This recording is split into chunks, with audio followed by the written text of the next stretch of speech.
Hello, my name is Chris McLean and today I'm going to talk about blepharitis. Blepharitis is the name given to a common inflammation of the eyelids. It can be associated with generalised skin conditions such as eczema and rosacea, or with an excess of oil production from glands in the eyelid, or to an increase in bacteria, viruses, fungi or mites on the eyelid. Blepharitis can cause a multitude of problems and these can affect people very differently. So who gets blepharitis? Blepharitis can occur at any age, but is more common as we get older. About 20% of blepharitis cases are older than 45 years and 70% are older than 60 years. 37% of patients seen by an ophthalmologist have blepharitis, and 47% of all people who visit an optician have signs of blepharitis. There are more women with blepharitis than men, and the overall proportion of people over the age of 40 with blepharitis is about 9%. So what does blepharitis feel like? In some people with blepharitis, they don't have any problems at all. However, a lot of people will have one or more of the following symptoms. The eyelids may be sore and itchy, the eyes may have a gritty or burning sensation, and they may be light sensitive and watery. There may be sticky deposits on the lids, especially on waking in the morning.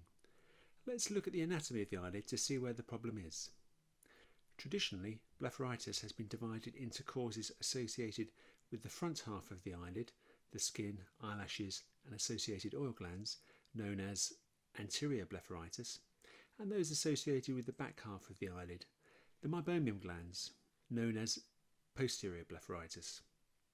Anterior blepharitis can be further subdivided into infections, where bacteria, virus or fungi cause the problem, and seborrheic, where sebaceous glands near the base of the eyelashes produce too much oil.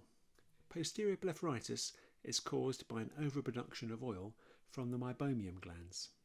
The meibomian glands are tiny vertical tubes in the back of the eyelids, in the part of the eyelid called a tarsal plate, a tough fibrous structure. There are about 25 to 40 meibomian glands in the top eyelid and 20 to 30 in the bottom eyelid. The openings of the glands form a horizontal line at the very back edge of the eyelid, and they are very small and hard to see with the naked eye. To get a close-up view in the clinic, we use an instrument called a slit lamp, which gives a very magnified view of the eyelids and eye, and it is easy to examine the eyelids and meibomian glands. With blepharitis, there may be excess of oil as little droplets on the edge of the eyelid, white flakes of skin or yellow oily deposits on the eyelashes, and areas of redness along the lid. If the meibomian glands are blocked, there may be areas of redness and swelling, which might progress to the formation of a meibomian cyst. Blood vessels on the edge of the lid are enlarged. From a side view, the inflammation along the edge of the eyelid may cause the eyelashes to turn inwards, which can be painful as the tip of the lash constantly irritates the front of the eye, the cornea. The white of the eye may also be red, as the excess oil is broken down into irritating byproducts. The excess oil also makes the tear film less stable, leading to more rapid tear evaporation, causing dry eye symptoms of grittiness and burning. There is also an increase in the number of bacteria and fungi, and less commonly viruses, around the eyelids in blepharitis. A parasite called Demodex can also cause blepharitis. Demodex mites are present in 10% of healthy people and can be found in 12% of their hair follicles. There are different types of Demodex mite and they measure about 0.2 to 0.3 millimeters in length. It is thought that Demodex can cause blepharitis when they reproduce intensively, causing an increase in ocular symptoms. The treatment of blepharitis can be divided into physical and medical treatments. Physical treatments, these are things you can do yourself at home. Hot compresses. A hot compress will heat the oils in the meibomian glands, allowing them to leave the gland more easily, and will also make it easier to remove any oily debris from the lid margin.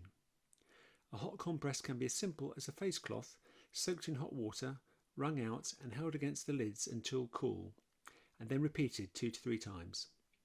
Alternatively, microwavable eye masks or beanbags are available from most pharmacies now, and these have the benefit of retaining the heat for a longer period of time. Massage. Once the eyelids are warm, they should be gently but firmly massaged with an index finger from side to side and up and down. This will help to express the oil from the meibomian glands. Lid scrubbing. Next, the lid margin should be scrubbed with either a cotton-tipped bud or a specific blepharitis wipe. The cotton-tipped bud works best when dipped into either a homemade solution of dilute baby shampoo, such as 5 to 6 drops in a small glass of boiled warm water, or a pharmacy-bought blepharitis solution. Blepharitis wipes come impregnated with an appropriate solution, making them very convenient but more expensive. It's also possible to buy wipes impregnated with 50% tea tree oil, which is also available as a 5% ointment. Tea tree oil 50% is effective at killing Demodex mites, while the 5% ointment is used at night time and stops the mites from mating when they come out at night time. Medical treatment. Lubricating eye drops help to counteract the increased tear evaporation caused by blepharitis. Drops are convenient for daytime use, while gels and ointments give more prolonged relief in the evening or overnight. Antibiotic drops or ointment can reduce the number of bacteria on the eyelid and the severity of the blepharitis.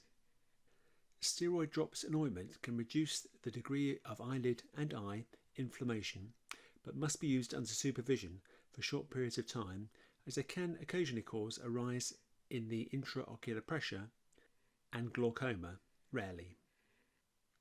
Antibiotic tablets can be used for a week to treat an infected meibomian cyst, or at a low dose for several weeks. When used for several weeks, the antibiotic modifies the meibomian oil, making it less viscous, and they also have anti-inflammatory properties. If a meibomian cyst has been present for several weeks, then it may be necessary to treat it with surgery.